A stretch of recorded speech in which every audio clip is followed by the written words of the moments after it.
comprendamos lo que el Espíritu está diciendo a las iglesias hoy. Es tiempo realmente clave.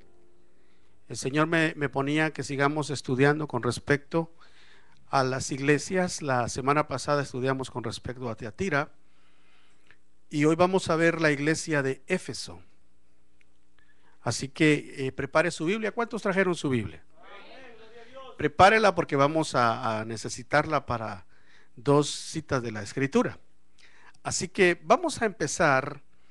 Quisiera hacer referencia a la iglesia de Éfeso, y Éfeso significa deseable. Éfeso tuvo el privilegio de ser la iglesia apostólica, iglesia que fue, hermano, edificada por los apóstoles del Cordero, que fueron los 12 apóstoles que anduvieron con el Señor, y también fue edificada por apóstoles del Espíritu como lo fueron Pablo, Timoteo y muchos otros. Así que esta iglesia, hermano, estaba muy nutrida, estaba muy instruida y era una iglesia deseable, una iglesia apostólica. Pero también es importante que nosotros hagamos un recorrido de la historia de esta iglesia para que podamos entender por qué el Señor habla de la manera que habla en las cartas de Apocalipsis. Veamos algunas referencias. Éfeso era la ciudad principal de Asia Menor. Esta ciudad fue llamada la feria, la feria de la vanidad. O sea que la gente que vivía en ese lugar andaba lo último de la moda y había mucha vanidad en esa área de Asia Menor. O sea, era una iglesia que tenía que estar firme en medio, hermano, de tanta superficialidad que existía en ese lugar. Luego era centro religioso como comercial de la provincia de Asia y ejercía gran influencia en Europa como en Asia. O sea que era el centro de esa región, y de ahí, hermanos, salían modas, salían costumbres. Era una área muy estratégica no solamente humanamente hablando, sino también espiritualmente. Luego veamos, ahí se encontraba el templo de Diana, que ese templo era una de las 7 maravillas del mundo de ese tiempo. Jamás se había construido un templo tan grande en Grecia como ese.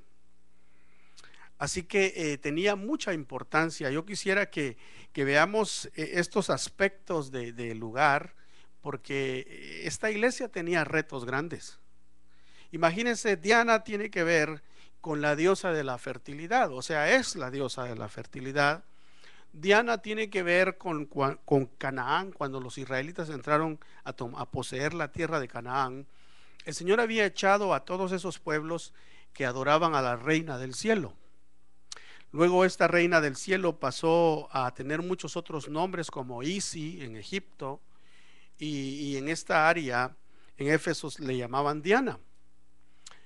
También podemos hacer referencia a esta diosa, que luego de alguna manera, como hemos visto la referencia, Éfeso tenía mucha influencia en toda Asia Menor. Y la semana pasada estudiamos con respecto a Tiatira. Tiatira estaba en esa área también.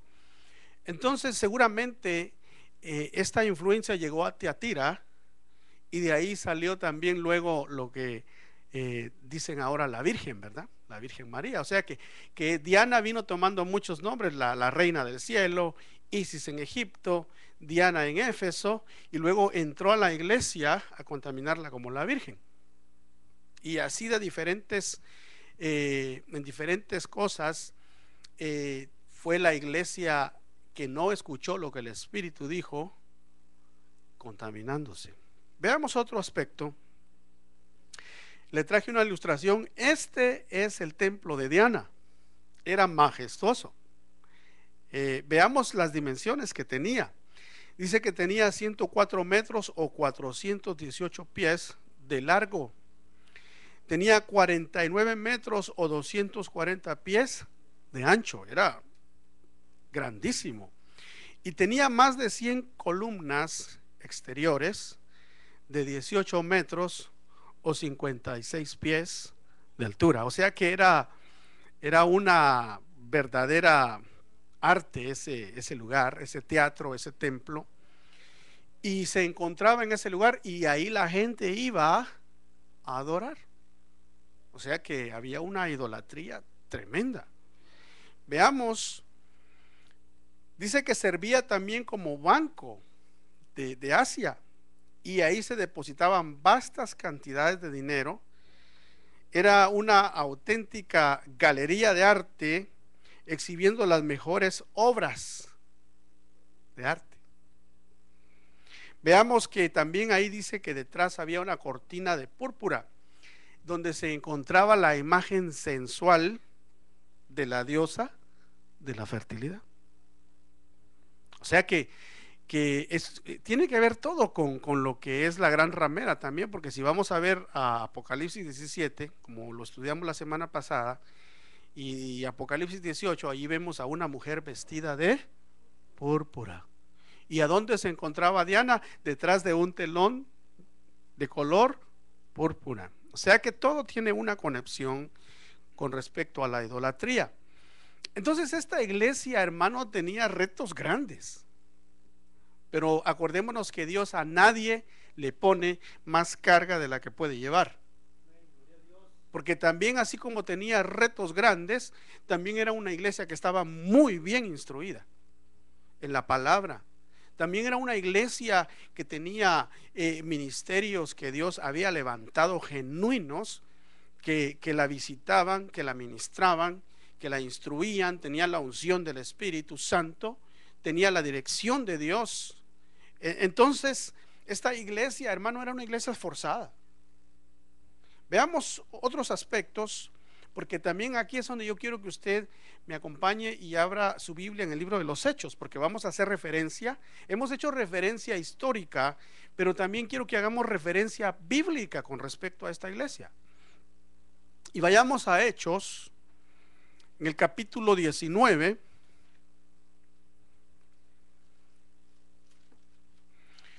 También otro aspecto histórico de esta iglesia es que Éfeso era una ciudad grande, con una población aproximadamente de 225,000 personas, y disponía de un gran puerto de mar. Fíjese que Tiatira tenía solamente 25,000 habitantes, este tenía 250,000, o 225,000, perdón, gracias. Y o sea, pues había una gran diferencia. Veamos ahora entonces cómo esta iglesia, hermano, fue visitada por el poder de Dios, fue visitada por un mover, por un avivamiento tremendo en medio de mucha adversidad. Y vamos a ver en Hechos capítulo 19 también otro aspecto bíblico antes de entrar aquí con Hechos, es que el periodo de esta iglesia fue del año 30 al año 100 después de Cristo, y en este tiempo aparecieron los escritos del Nuevo Testamento y se dio la evangelización del mundo romano. Los héroes de este periodo incluyen a los apóstoles como Pablo, a Judas, Santiago y Lucas. Entonces estos varones, hermano, en medio de un avivamiento del Espíritu, fueron inspirados por el Señor para escribir el Nuevo Testamento. O sea que esta iglesia se movió en un tiempo, en una época en la cual el Señor estaba poniendo los cimientos de la iglesia. Veamos entonces lo que dice Hechos 19. Quiero que lea detenidamente conmigo. Lo puede hacer en su Biblia o lo puede hacer aquí. Pero dice: hubo por aquel tiempo un disturbio no pequeño acerca del camino, porque un platero llamado Demetrio, que hacía de plata templecillos de Diana, daba no poca ganancia a los artífices. a los cuales, reunidos con los obreros del mismo oficio, dijo: varones, sabéis que de este oficio obtenemos nuestra riqueza. Añade: pero veis y oís que este Pablo no solamente en Éfeso, sino en casi toda Asia, ha apartado a muchas gentes con persuasión, diciendo: no son dioses los que se hacen con las manos. Y no solamente hay peligro de que este nuestro negocio venga a descreditarse, sino también que el templo de la gran diosa Diana sea estimado en nada y comience a ser destruida la majestad de aquella a quien venera toda Asia y el mundo entero. Cuando oyeron estas cosas, se llenaron de ira y gritaron diciendo: grande es diosa de los efesios. O sea, les salió el orgullo que tenían de su lugar, porque este hombre Demetrio comenzó, hermano, a remover en el pueblo, a hacer un disturbio tremendo, pero todo fue por causa de la palabra. Fue por causa de que el apóstol Pablo estaba predicando de una manera poderosa. Pero entonces aquí podemos ver la oposición que el enemigo siempre va a levantar. El enemigo, que el Señor lo reprenda, siempre va a oponerse a las cosas de Dios. Él no va a querer que la palabra ungida, que la palabra que trae apertura de los ojos a las personas salga por los medios de comunicación o salga, hermano, a las calles. El enemigo va a querer siempre oponerse a que la palabra de Dios se quede en un solo lugar, y por eso nosotros somos llamados a ser valientes, somos llamados a salir y predicar el evangelio a toda criatura. El que nos quiera escuchar será bendecido y el que no será responsable, pero nosotros debemos de predicar el evangelio. Ahora, sigamos haciendo referencia a lo que sucedió, porque este disturbio no fue pequeño, y dice: y la ciudad se llenó ¿de qué? De confusión. Oigan, no fue lugar, fue esas 225,000 personas que habitaban ahí, se alborotaron. Y dice: y a una se lanzaron al teatro, arrebatando a Gayo y a Aristarco, macedonios compañeros de Pablo. Y queriendo Pablo salir al pueblo, los discípulos no le dejaron. También algunas de las autoridades de Asia, que eran sus amigos, le enviaron recado rogándole que no se presentase en el teatro. Unos pues gritaban una cosa y otros otra, porque la concurrencia estaba confusa, y los más no sabían por qué se habían reunido. O sea que había, hermano, una confusión, había un relajo tremendo y había violencia. Aquí vemos a Gayo y a Aristarco. ¿Qué dice que eran ellos? Eran compañeros de ministerio de Pablo, pero ellos eran macedonios, y dice que los tomaron en la multitud. Y Pablo, hermano, era valiente. Este hombre de Dios era valiente. Imagínense, delante de una turba como esta, Pablo quería salir a hablar, y los discípulos le dijeron: Pablo, si sales a hablar te va a matar esta gente. Incluso Pablo tenía amigos de los magistrados de ese lugar que le mandaron a decir: por favor, ni te asomes al teatro. Si tú te asomas, entonces sí, esto va a terminar en un caos, ¿no? Y Pablo, hermano, se detuvo. Pero veamos a continuación qué pasó. Y sacaron de entre la multitud a Alejandro, empujándolo los judíos.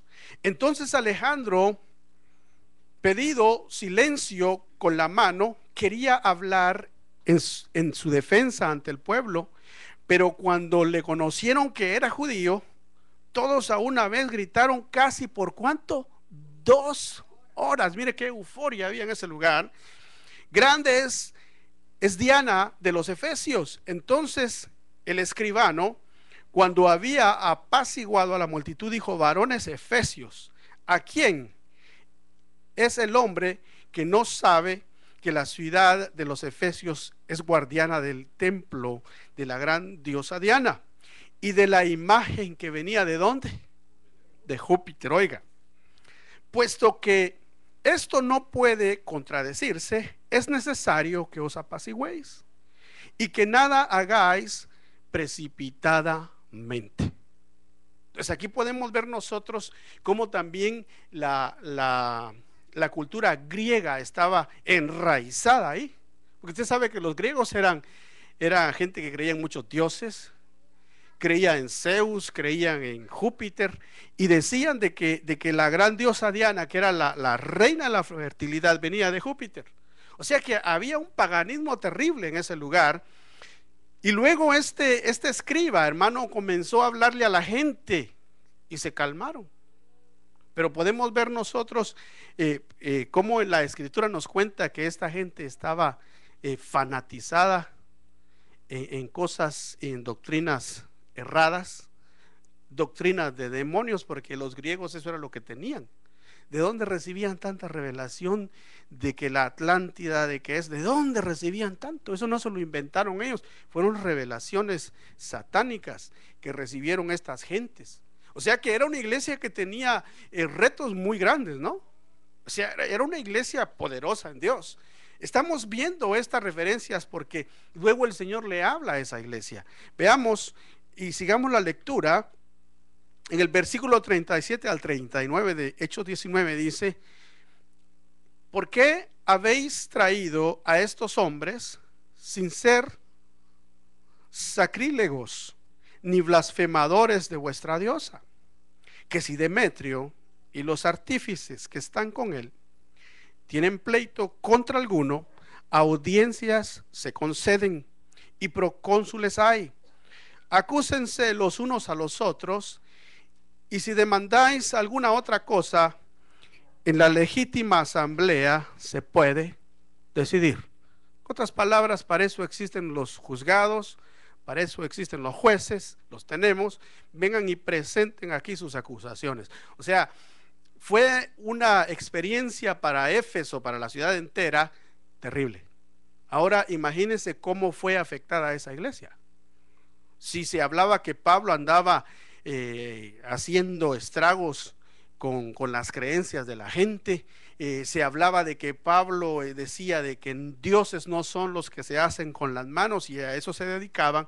Entonces esto, hermano, siguió, pero aquí vamos a terminar hasta aquí la lectura, pero tenemos ya una referencia entonces histórica y bíblica de Éfeso.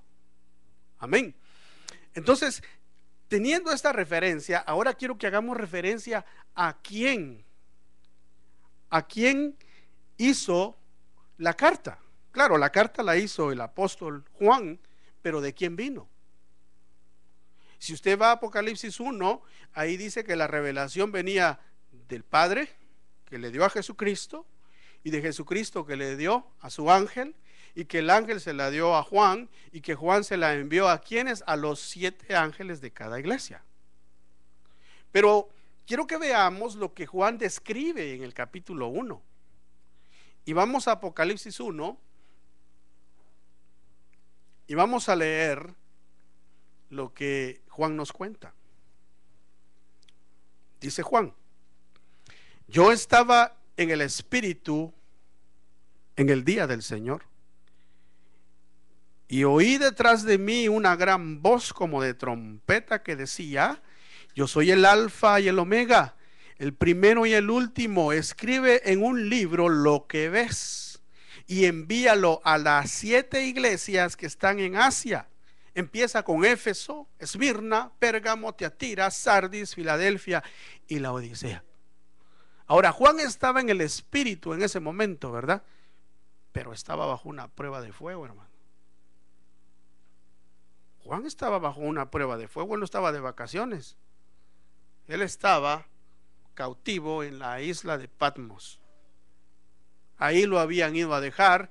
Estaba pasando situación difícil en su carne, en su cuerpo, pero estaba en el Espíritu. Dios, hermano, muchas veces va a permitir pruebas fuertes, pero es fiel y justo para sostenerte. Es fiel y justo para que estés en el Espíritu y puedas estar escuchando su voz. Dios es un Dios bueno, servimos a un Dios bueno. Digamos juntos: servimos a un Dios bueno, que no nos paga, que no nos paga conforme nuestras obras, sino que nos paga conforme sus misericordias. Entonces él escuchó una voz y le describieron a quién tenía que referir estas cartas. Y luego dice, y me volví para hablar, para ver la voz que hablaba conmigo. Y vuelto vi 7 candeleros de oro, y en medio de los 7 candeleros a uno semejante al Hijo del Hombre, vestido de una ropa que llegaba hasta los pies y ceñido por el pecho con un cinto de oro. Su cabeza y sus cabellos eran blancos como la blanca lana, como la nieve, sus ojos como llama de fuego, y sus pies semejantes al bronce bruñido, refulgente como en un horno, y su voz como estruendo de muchas aguas. Tenía en su diestra, en su mano derecha, 7 estrellas, y de su boca salía una espada aguda de 2 filos, y su rostro era como el sol cuando resplandece en su fuerza. Imagínense qué visión tan gloriosa la que tuvo Juan. Pero mire cómo reaccionó. Cuando le vi, caí como muerto a sus pies. Y él puso su diestra, o sea, puso su mano sobre mí, diciéndome: no temas, yo soy el primero y el último. A mí me admira la reacción de Juan, porque cualquiera, al ver y leer lo que acabamos de mencionar, cualquiera dirá: aleluya, gloria a Dios. No, Juan cayó como muerto. No le dio ni tiempo ni de asustarse, sino como muerto cayó. O sea, esa es la majestad del Dios que servimos. Y con esa majestad es que el Señor visita sus iglesias. Y digo sus iglesias porque la iglesia es una, pero aquí el Señor pone la iglesia en 7 grupos y a cada uno le da un nombre. O sea que el Señor vino a esta reunión con esas características.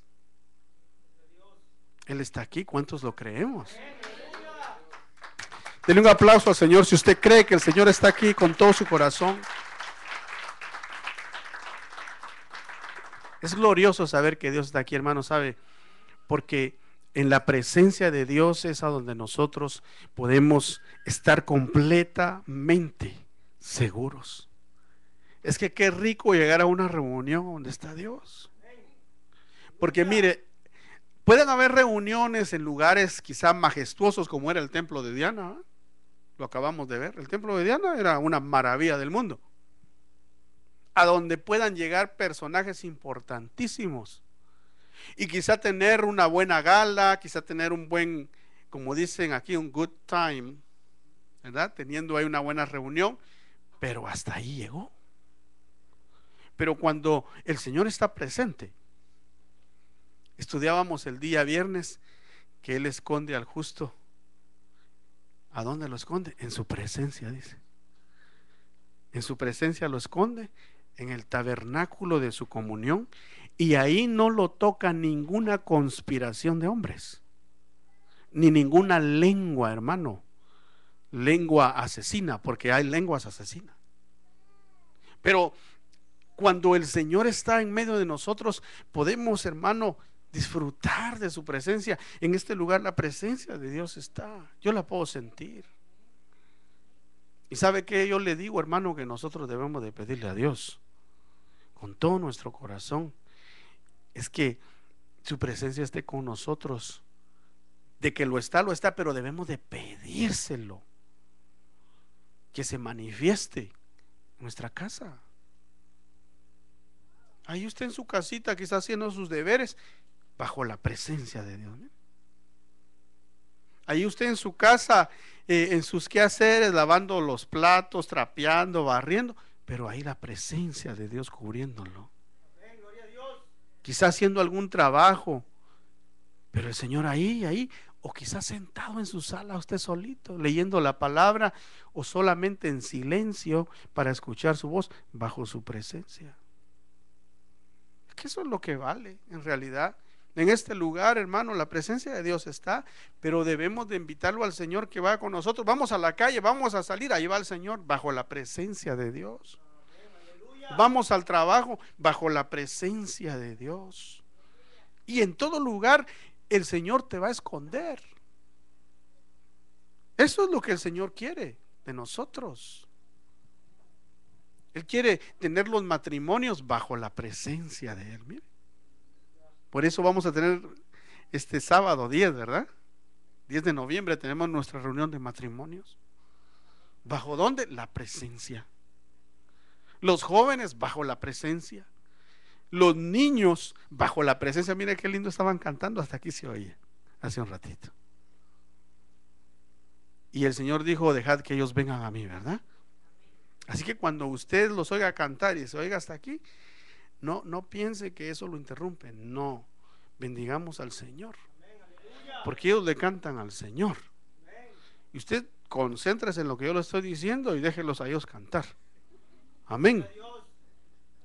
Que el Señor para todo tiene su tiempo. ¿Cuántos dicen amén a eso? Muy pronto el Señor nos va a dar un lugar más grande donde van a poder cantar más duro, hasta instrumentos los vamos a comprar para que ellos canten al Señor. Entonces veamos esto. Veamos este aspecto. El que tiene las 7 estrellas en su diestra, lo describió él, ¿verdad? ¿Cómo se presentó el Señor glorioso y le vio 7 estrellas en la mano derecha? Ahora, ¿quiénes son las 7 estrellas? Las 7 estrellas son los 7 ángeles, porque él dice que él tiene el misterio de las estrellas en su mano. Luego usted sigue leyendo, vaya a casa y siga leyendo el capítulo 1, y de ahí él le declara el misterio de las estrellas. Y el misterio de las estrellas, le dice, son los 7 ángeles de cada una de las iglesias a la que tú le vas a dirigir el escrito que te voy a dar. Veamos esto. Lo que el Señor le está diciendo a esta iglesia es: mira, si se trata de los ángeles, o se trata de los ministerios, o se trata de los ministros, por muy grandes o pequeños que sean, ¿están a dónde? En mi mano. Se trata de que yo soy el Señor, eso le está diciendo. ¿Quién es el Señor de la iglesia? Cristo. Ahora veamos. Escribe al ángel de la iglesia en Éfeso: el que tiene las 7 estrellas en su diestra, el que anda en medio de los 7 candeleros de oro, dice esto. Y comienza con un elogio. Y comienza a elogiar a esta iglesia que vivía, hermano, en medio de una ciudad bastante conocida, que influenciaba a muchos, pero que tenía también una idolatría terrible. Le dice: yo conozco tus obras y tu arduo trabajo y paciencia, y que no puedes soportar a los malos, y has probado a los que dicen ser apóstoles. Paremos ahí. ¿Por qué ellos probaban apóstoles a los que decían ser apóstoles? Lo dijimos desde un principio. Éfeso quiere decir deseable, y era una iglesia apostólica. O sea que conocía quiénes eran los verdaderos apóstoles del Señor y quiénes no. Eso quiere decir que estaban muy bien instruidos en la palabra, y no cualquiera se los engañaba. Por eso probaban a los que decían ser apóstoles y los encontraban falsos. Y le dice: y no lo son, y los has hallado mentirosos, y has sufrido, subrayo, sufrido, y has tenido paciencia, le vuelve a decir. Y has trabajado, ¿cómo, hermano? ¿Cómo había trabajado? Arduamente por amor de mi nombre, y no has desmayado. Imagínense ese gran tumulto que vimos ahí en Hechos capítulo 19. Yo creo que eso era bien común en esa ciudad, y era una iglesia que en medio de situaciones como esta no desmayaba. ¿Cuántos hermanos no van al culto porque hay frío? Desmayan. Ay, no, mucho frío, hermano. ¿Cuántos hermanos a veces no asisten porque dicen, ay, hermano, tengo que ponerle por lo menos $15 a mi carro de gasolina, mucho dinero? Desmayan por $15. Otros desmayan porque se me van a gastar las llantas del carro, hermano. Otro, no, mi carro es muy nuevo y tengo que ponerle pocas millas. ¿Y entonces para qué lo compró? Mejor anda en bus, así le pone millas al bus. Pues si compró un carro es para usarlo, ¿no? Y si lo va a usar para buenos propósitos, mejor todavía. Pero esta iglesia no desmayaba. Entonces, ¿cómo ve usted esa iglesia, hermano? Una iglesia poderosa, ¿no? Una iglesia que tenía amor, porque ahí dice que por amor de ¿qué? De mi nombre. Veamos, ese es un elogio de parte del que tiene las 7 estrellas. Luego le dice, veamos estos aspectos. Quiere decir que esta iglesia era una iglesia evangelizadora. Hablaba del Señor. Tenía paciencia. ¿No se lo dijo 2 veces ahí? Y veamos otro aspecto. No por lo que el apóstol Pedro escribió, porque lo que el apóstol Pedro escribió es bueno, que aún a nosotros en estos días nos exhorta. Pero esta iglesia tenía cualidades, la cual no tenía ni necesidad que le escribieran lo que el apóstol Pedro escribió. Mire, dice, no como a los cristianos a los que Pedro escribió, y veamos quiénes eran estos. Dice, vino el apóstol Pedro y dijo, al conocimiento añádanle dominio propio, y al dominio propio paciencia, y a la paciencia piedad. Estos eran los cristianos que estaban en un lugar que se llamaba el Ponto, era Galacia. O sea que estos hermanos gálatas había que empujarlos, hermano. Le decía el apóstol Pedro, añádanle al conocimiento. Es bueno conocer, pero al conocimiento no es bueno solo el conocimiento. Tienen que añadirle ¿qué? Dominio propio, decía. Y al dominio propio, ¿qué tienen que añadirle? Paciencia. Pero fíjese que a Éfeso no le dicen eso. Pues quiere decir que los de Éfeso tenían dominio propio. ¿Tenían conocimiento o no?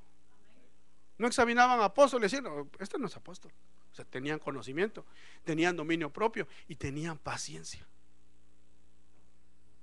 O sea que era una iglesia calidad. Miremos, era una iglesia apartada, no como la iglesia de Corinto, a la que Pablo también le escribió. Y veamos qué les escribió Pablo a los corintios. Miramos.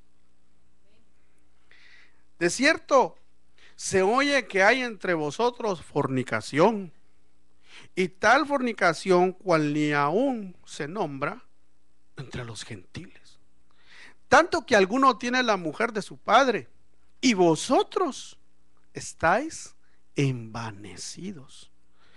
¿No deberíais más bien haberos lamentado para que fuese quitado de entre en medio de vosotros el que cometió tal acción? O sea que Pablo le estaba escribiendo a los corintios porque andaban en fornicación, y aparte que andaban en fornicación, todavía hacían alarde de eso. Y le dice, y vaya que fuera una fornicación como la del mundo, peor. Pero ni entre los gentiles se nombran tales cosas. Pero le escribieron eso a Éfeso, no. O sea, lo que escribió Pedro y lo que escribió Pablo aplica a la iglesia entera. Pero en este aspecto que estamos hablando, a Éfeso no. Porque le está hablando el que tiene las 7 estrellas. Si no, si lo hubiera dicho también. Veamos. Era una iglesia que mantenía pura, oiga, póngale mucho asunto a esto, mantenía pura la doctrina. Entonces, cuando comenzamos a ver todo lo que esta iglesia hacía, uno dice, pues si esta iglesia, ¿qué tiene de malo, no? Dice, había sufrido persecución, pero perseveraban, a diferencia de los cristianos que le llamaban los hebreos. Oiga, el escritor de Hebreos dice en el capítulo 12, versículo 12 al 15, por lo cual levantad las manos caídas y las rodillas paralizadas y haced sendas derechas para vuestros pies, para que lo cojo no se salga del camino, sino que sea sanado. Luego le dice, seguid la paz con todos. Luego le añade, y la santidad, sin la cual nadie verá al Señor. Mirad bien, no sea que alguno deje de alcanzar la gracia de Dios, que brotando alguna raíz de amargura os estorbe, y por ella muchos sean contaminados. O sea que siempre, hermano, van a haber iglesias más necesitadas que otras, porque el escritor de Hebreos comienza a aconsejar, hermano, no peleen, hombre, mantengan la paz. Eso es lo que les está diciendo, mantengan la paz. Si alguien hizo algo, perdónenlo. Si alguien hizo lo que hizo, arrepiéntase. Si alguien se siente, tal vez ahorita tiene rencor, no deje el rencor, porque se le va a convertir en una raíz de amargura, y ya convertida en una raíz de amargura va a contaminar a un montón. Pero a Éfeso no le escribieron eso. Hago estas comparaciones para que veamos, hermano, cómo Éfeso se había mantenido y cómo Dios la elogia. Y veamos este aspecto. Era una iglesia que aborrecía las obras de los nicolaitas. Ya vamos a ver quiénes son estos tipos. Mire, quienes hacían distinción de personas en la iglesia. Entonces veamos, porque en el versículo 6 del capítulo 2 el Señor le da ese elogio a esta iglesia. Veamos entonces, Nicao significa conquistar, y Laos significa pueblo. ¿Y cómo les dice? Nicolaitas.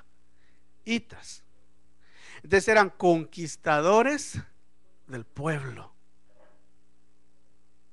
Y sabe, eran ministros, eran pastores, eran líderes de la iglesia, eran apóstoles algunos. Por eso esta iglesia probaba a quienes decían ser apóstoles. Decían, nada que ver, tú lo que eres es un nicolaíta, le decían. Y ya vamos a ver por qué. Porque los nicolaitas les gustaba enseñorearse de la gente. Entonces el Señor no llamó pastores ni apóstoles, y menciono estos dos ministerios porque son los ministerios que cubren iglesias. Los pastores y los apóstoles no los llamó para que se enseñoreen de las ovejas. Si lo dijo muy claro el apóstol, creo que fue Pablo o Pedro, que dijo, no os enseñoreéis del rebaño del Señor, ni los apacenten por dinero, por ganancias deshonestas, sino que háganlo por amor. ¿De dónde aprendió eso Pedro? De Cristo. Cuando Cristo le hizo las 3 preguntas, ¿me amas? Ay, Señor, le dijo, ya te negué 3 veces, pero ¿me amas? Pues Señor, le dijo, te quiero, le dijo, apacienta mis ovejas, no te enseñorees de ellas. De ahí le dijo, ¿me amas? Señor, te quiero, le dijo, entonces apacienta mis corderos. ¿Qué le está diciendo? Se ayuda a otros ministros, pero no te enseñorees de ellos. Y de ahí le volvió a recalcar, le dijo, Pedro, ¿me amas? Ay, Señor, le dijo, tú conoces todas las cosas, apacienta mis ovejas. O sea, apaciéntalas con amor, no seas señor de ellas. Pero ¿qué hacían los nicolaitas? Conquistaban. ¿Qué hacían los nicolaitas? Conquistaban al pueblo de Dios y le hacían injusticia. Veamos otro aspecto. El Señor estaba hablando acerca de la creciente distinción entre el clero y los laicos. Entonces, yo sé que muchos de los que están aquí saben qué quiere decir clero y otros laicos, pero algunos no. Y vamos a explicar para poder entender, ¿no? Veamos. Clero significa sacerdocio, por eso le digo, eran ministros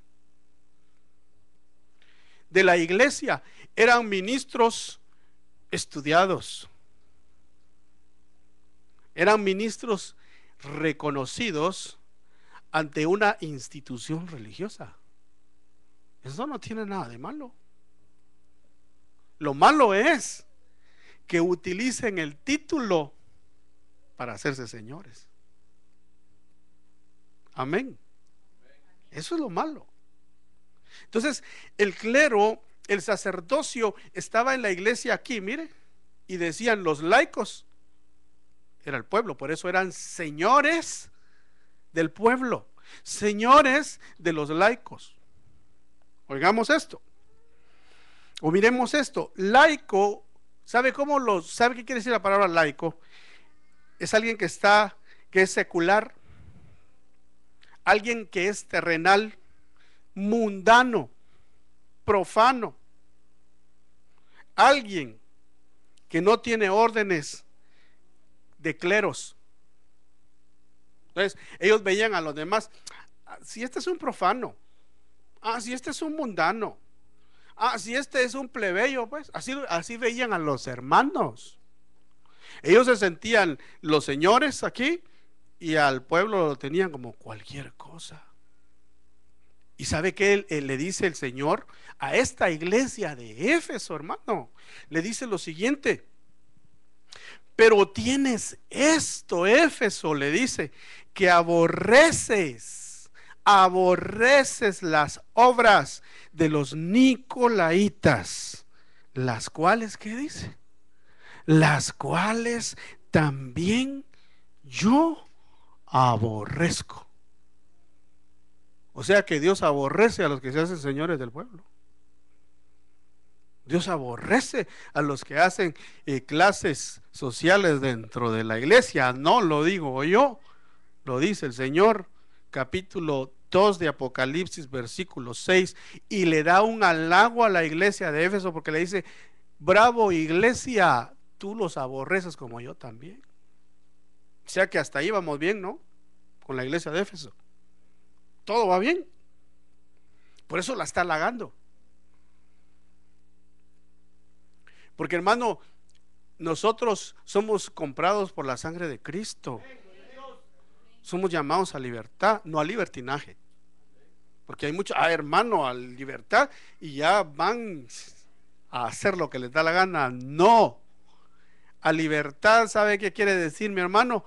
Que Dios te permite que hagas todo, de todo, menos que peques. Ahí está.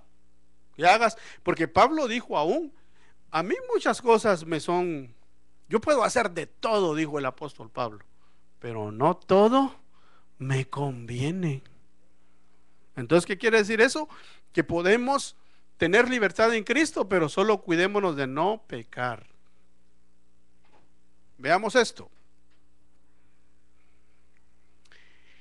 El Señor le dice a Éfeso: pero tengo contra ti estas cosas. Y le dice que has dejado tu primer amor.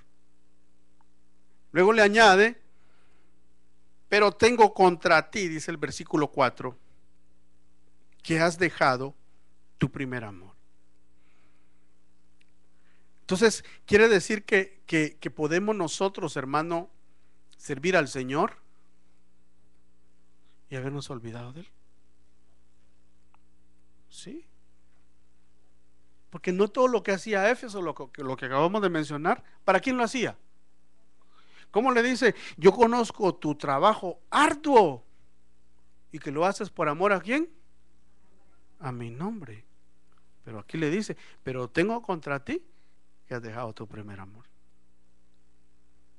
Entonces quiere decir que se puede estar trabajando arduamente para el nombre del Señor y haber dejado el primer amor. Porque ese es el reclamo que le dice el que tiene las 7 estrellas. Ejemplo bíblico de esto. Veamos esto. Se puede estar sirviendo al Señor y olvidarse de Él. Dios creó a Adán para que tuviese comunión con Él y no para que evangelizara el mundo, aunque esto es importante hacerlo, pero la comunión con Dios es más importante. Porque le dijo a Adán: te pongo aquí que cuides el huerto y multiplícate, le dijo, ¿verdad? O sea, le estaba dando un trabajo. Pero ¿a qué bajaba Dios con Adán? Dios quería bajar al huerto, ¿a qué? A hablar. O sea, Dios lo que quería es una relación, ¿verdad? Él lo que quería era decir, a tal hora en la tarde de allá de la tierra, porque yo no tengo hora aquí, decía el Señor, ¿no? Allá Adán tiene hora, yo no. Pero allá a la hora, como a las 4 de la tarde de edad, yo voy a bajar. Y allá quiero ir a estarme al huerto. Yo sé que Él me lo ha cuidado, a estar el huerto bien bonito, a estar todo, pero bien como yo lo dejé, porque yo le he dado dones a Adán. Entonces quiero ir a disfrutar del huerto, pero quiero ir a disfrutar de la comunión con Él. Y eso es lo que le está diciendo a Éfeso. Éfeso, tienes la iglesia calidad. Tienes la iglesia muy linda. Has sacado a esos que yo aborrezco, los nicolaitas, porque no se quieren arrepentir. No los permites que se te metan allá a la iglesia a enseñorearse de mi iglesia, y por eso yo te amo y te reconozco tu trabajo, pero resulta que has perdido la comunión conmigo. Estás muy atareada. Otro ejemplo bíblico, Marta, ¿verdad? Dice que el Señor llegaba a la casa de María y de Marta, y Marta era muy hacendosa. Pastor hablaba de eso, de ser hacendoso, ¿verdad? Es bueno, pero el que es hacendoso muchas veces lo hace cuando quiere, cuando siente, y no tiene ningún compromiso. Hay gente que es hacendosa, que le ayudo y hace de todo. Sí, está bien, magnífico, se necesita eso. Pero María dice que ella nomás llegaba el Señor, se olvidaba de todo, hermano, y se sentaba a los pies de Cristo. Pero Marta, ¿qué hacía? Ella se mantenía en la cocina. Bueno, según ella decía, le voy a preparar al Señor lo que a Él le gusta, y le preparaba sus platos predilectos, porque me imagino que tenía platos predilectos, y Marta los conocía. Entonces venía Martita y le preparaba lo que al Señor le gustaba. Pero resulta que toda la visita del Señor se la mantenía en la cocina. Y ya cuando el Señor estaba terminando de hablar y enseñar, llegaba Marta: ¿de qué hablaron? ¿De qué se trató? Pues no importa, aquí está la comida. Y una vez como que estaba de malas, y le dijo: Señor, dile a María que me ayude. Solo yo hago todas las cosas, yo aquí sentada todo el tiempo, y después todavía come. Y le dijo, ¿qué le dijo el Señor? Marta, estás muy afanada. María, le dijo, ha escogido la mejor parte. O sea, que me hagas mi comida, te lo agradezco. Que me des lo que a mí me guste, te lo agradezco. Pero si no hicieras nada de eso, o hicieras menos de eso sin afán, y te sentaras aquí al lado de tu hermana, escogerías la mejor parte. Yo no te lo reprocharía, le dijo el Señor. Después que terminemos de hablar la enseñanza que yo vengo a dar, no te diría, ¿por qué no me diste de comer? Sino que te diría, vamos, hagámoslo juntos. Te voy a ayudar a cocinar. ¿O no es el Señor que nos ayuda en todo? Cuando evangelizas, ¿quién te ayuda? El Señor. Cuando predicas y cuando haces el trabajo que va a hacer, ¿quién te ayuda? El Señor. Él le dijo, pero María escogió la mejor parte, le dijo, y nadie se la va a quitar. Entonces, lo que el Señor quiere es que nosotros, iglesia, este mensaje se está dando 4 de noviembre, del 2012. ¿Y qué es lo que te dice, iglesia? El Señor te está diciendo esta fecha, iglesia. Lo que te estoy pidiendo es que sigas como estás, sigas trabajando, pero que me dediques tiempo. Lo que te dice, iglesia, es: yo quiero comunión, yo quiero hablar contigo, yo quiero que platiquemos. Así cuando vengas a hacer el trabajo, hasta con más dirección vas a venir. Si no, te va a pasar como los niños aquellos que el papá está diciendo: vayan a comprarme, y el niño yo, ¿verdad? Y eso pues no sucede aquí, pero en nuestros países sucedía, ¿verdad? Y el niño y le arrebata el billete, el papá se va corriendo a la tienda, y cuando ya, ¿a qué vengo? Porque no escuchó las instrucciones, sino que lo que quería era hacer algo, ¿verdad? Pero aquel que dice yo y le dicen: me traes tanto de esto, tanto, te ya va con dirección. Es lo que Dios quiere. Veamos otro aspecto: el consejo. ¿Cuál es el consejo que el Señor nos da? Primero, recuerda de dónde has caído y vuelve a tu primer amor. ¿Quién es tu primer amor? Es Cristo. ¿Quién murió por ti en la cruz? ¿Quién dio todo por ti, hermano? Cristo. Entonces el Señor dice: vuelve. Pero antes de volver, recuérdate de dónde te caíste. Vuelve. Den la invitación, el consejo, ¿cuál es? Vuelve. No te preocupes. Lo que ayer pasó, déjalo ayer. Vuelve hoy. Vuelve a tu primer amor. Y luego dice: arrepiéntete. Entonces, era necesario que aquella iglesia de Éfeso entregara el corazón a Cristo una vez más. Entonces, cualquier hermano: yo acepté a Cristo, amén, tú ya tienes a Cristo, eres salvo, pero no podemos entregarle el corazón al Señor otra vez.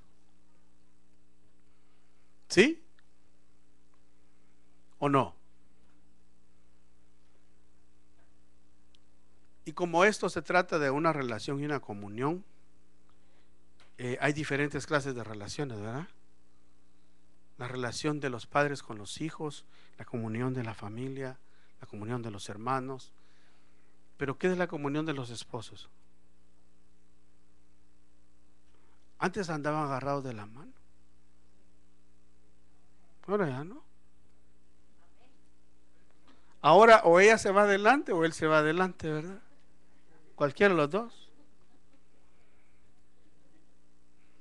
Antes se daban besos, ahora ya no. Estamos hablando de una relación. Antes ella le decía mi flaquito, mi gordito, como fuera, ¿verdad? O él le decía a ella mi flaquita o mi gordita. Ahora nada. Ahora solo hola. Llega a la casa: hola, ¿cómo estás? Va a su cuarto. Entonces, si estamos hablando del caso de los esposos, ¿a cuántos esposos les gustaría que cuando lo reciba la esposa, emocionada a ella como antes, que cuando lo veía se quedaba hasta que no podía hablar? Pero no podía hablar de la emoción. En cambio ahora cuando lo ve no puede hablar, pero de la cólera, dice, ¿no? Imagínense. O cuántas esposas quisieran que cuando llegue el príncipe azul, ¿verdad?, llegue elogiándola. Entonces, es lo mismo con el Señor. El Señor lo que quiere es que ¿qué? Arrepiéntete. O sea, trátame como me tratabas al principio. Porque luego le dice aquí: repite, le dice, tus primeras obras. es necesario que esta iglesia, o era necesario que esta iglesia repitiera las primeras obras, porque si no hace una advertencia a él. ¿Qué dice? Porque si no, vendré más tarde, le dice, ¿verdad? Pronto. Ya, pues ya. A ti, y quitaré su candelero de su lugar. O sea que el Señor está llamando a recordar, a arrepentirse y a repetir. Tres cosas, diga conmigo: recordarse, arrepentirse y repetir las primeras obras. Así que hoy en adelante, hoy los esposos tienen una tarea. Vamos a salir de aquí de la mano con la esposa. Para donde sea, pero vamos a salir de la mano. Es una buena tarea, ¿verdad? ¿Sabe para qué? Para repetir las primeras obras. Pero qué mejor que ya juntamente con Cristo, ¿verdad? Y salgamos de la mano con Él. Entonces, el consejo es: recuérdense, hijos. A mí me encanta el trabajo de ustedes, pero me encanta más el amor. Vuélvanme a entregar el corazón. ¿Cuántos queremos volverle a entregar el corazón a Cristo? ¿Cuántos podemos levantar solteros, casados y de todo? Aquí es en general. ¿Cuántos queremos volver a entregarle el corazón a Cristo hoy? Y de ahora en adelante comenzar ¿a qué? A platicar. Amén. ¿Cómo, hermano? ¿Cómo? Pero explíqueme, ¿cómo puedo platicar con el Señor? Pues saque unos sus minutitos en el día. Estábamos hablando esta semana. Saque, no haga mucha, no se ponga metas muy grandes. Póngale 15 minutos y agarre su Biblia y léala. ¿Y a dónde puedo empezar, pastor? Empiece con el libro de Juan, puede empezar con el libro de Mateo, o empiece con una de las epístolas de Juan. Está la primera, la segunda y la tercera, y son bien cortitas. Y lea 15 minutos y ore unos 10 minutos después de que lea. O sea que le estoy hablando menos de media hora, ¿no? Y ahí exprésele al Señor usted su amor y dígale: háblame. Entonces, usted ora, lee y después escucha. Y Dios le va a hablar. Y conforme eso vaya pasando, el tiempo va a ir aumentando. ¿Estamos de acuerdo, hermano? Yo pienso que es necesario. Luego dice aquí: recuerda por tanto de dónde has caído, arrepiéntete y haz las primeras obras, pues si no, vendré pronto a ti y quitaré tu candelero de su lugar si no te hubieres arrepentido. ¿Y quién es el candelero? No. Cristo es el que se pasea en medio de los 7 candeleros. Y los candeleros son las iglesias. Entonces, ¿qué es lo que va a quitar? La unción, la luz. El Espíritu Santo no te va a hablar, lo vas a contristar. Pero finalizando dice la palabra: el que tiene oído. ¿Cuántos oídos hay aquí? ¿Cuántos tienen oídos? Tóquese su oído y dice: el que tiene oído, ¿qué dice? Oiga. Lo que el Espíritu dice a las iglesias: el que venciere, le daré de comer del árbol de la vida, el que está en medio de ¿dónde? Del paraíso. ¿Y quién es el vencedor? El que vence al mundo, ¿verdad? Te dice Primera de Juan 5:4, porque todo lo que es nacido de Dios, ¿cuántos nacidos de Dios hay aquí? Vence al mundo.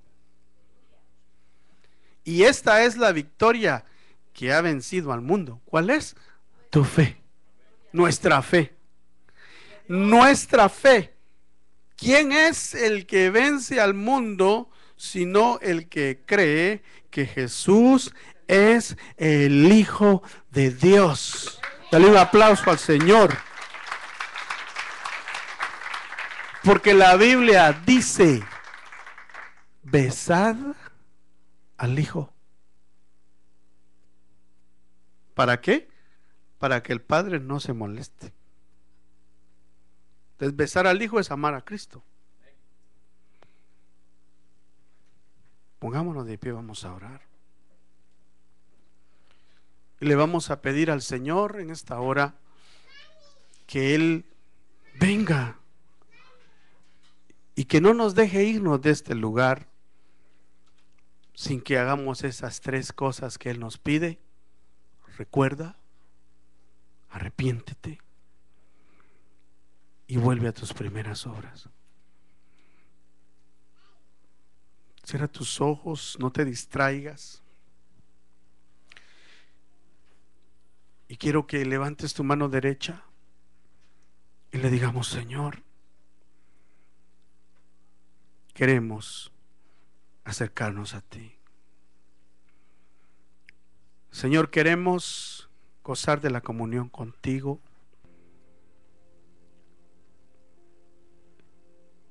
Levanta tu mano, no pienses en nadie más ni en nada más, porque este momento es clave para nosotros. De este momento, hermano, vamos a ganar mucho. De este momento va a depender aún relaciones que tengamos con otras personas, porque si tenemos una relación con Cristo cercana, así serán las demás. El Señor nos llama a la comunión. Digámosle: Señor, yo estoy acordándome de dónde he caído, de dónde me he alejado. Pero hoy has traído un día nuevo, una misericordia nueva, una palabra fresca, la palabra que el Espíritu dice a las iglesias. Y hoy quiero acercarme. Hoy quiero acercarme y entregarte mi corazón. Entregarte mi corazón tal y como está, Señor. Entregártelo para que tú lo examines, para que tú lo limpies, para estar cerca de tu mano, cerca de ti, para poder, Señor, recostarme en tu pecho como lo hacía Juan y poder escuchar tu corazón, poder conocerte, Señor, aún más. Ten misericordia, Señor, de tu pueblo, ten misericordia de tu iglesia, ten misericordia de mí. Dile, hermano, digámosle: ten misericordia de mí, Señor. Hoy vengo a entregarte mi corazón. Hoy vengo arrepentido, Señor, de las cosas pasadas. Arrepentido, Señor, reconociendo mis faltas, que he descuidado la comunión, la devoción contigo. Señor, ayúdame, dile. He trabajado, he hecho muchas cosas que te han agradado y no, Señor, me he puesto de acuerdo con aquellos que solamente buscan su propia gloria, lo cual tú también aborreces. Pero vengo arrepentido, Señor, porque vengo, Señor, a darte corazón. Vengo en el nombre de Jesús para que a partir de hoy, digámosle al Señor, podamos hacer las primeras obras. Aquellas obras que se hicieron con comunión, que se hicieron en acuerdo con tu espíritu. Señor, háblame, dile Señor. Háblame hoy a mi corazón. Queremos conversar contigo. No queremos que nuestro candelero sea removido. Por eso pronto venimos nosotros también, corremos y venimos delante de ti, Señor. Ten misericordia. Oh sí, Señor, dile. Aquí estoy, rendido a tus pies, Señor. Rendido estoy, Señor. Oh sí, Señor. Levantemos nuestras manos, hermano. Olvidémonos de todo lo que está a nuestro alrededor. Eres tú y el Señor ahora. Digámosle, Señor. Oh sí, Señor, Rey de gloria, yo me rindo. Rey del cielo, levanto a ti mi voz, que mi adoración sea grata a ti. Una oración cantada, dile: mi deseo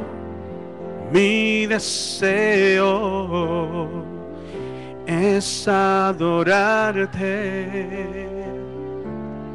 Mi anhelo es tocar tu corazón, que mi adoración sea grata a ti.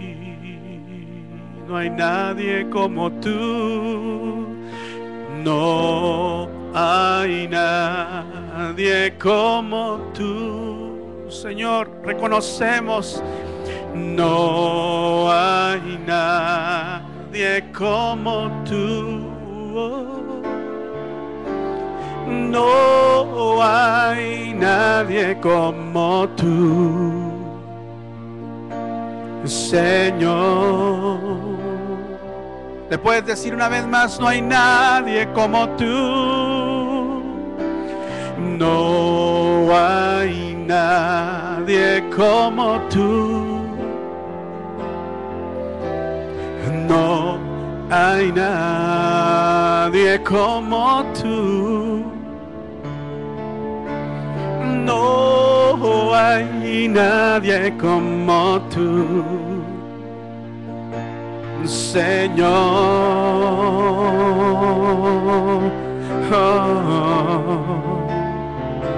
Rey de reyes, Señor de señores, exaltado seas hoy.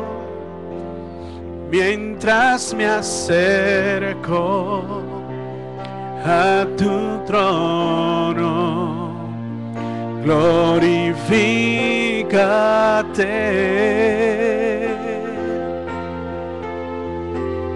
Rey de reyes, Señor de señores,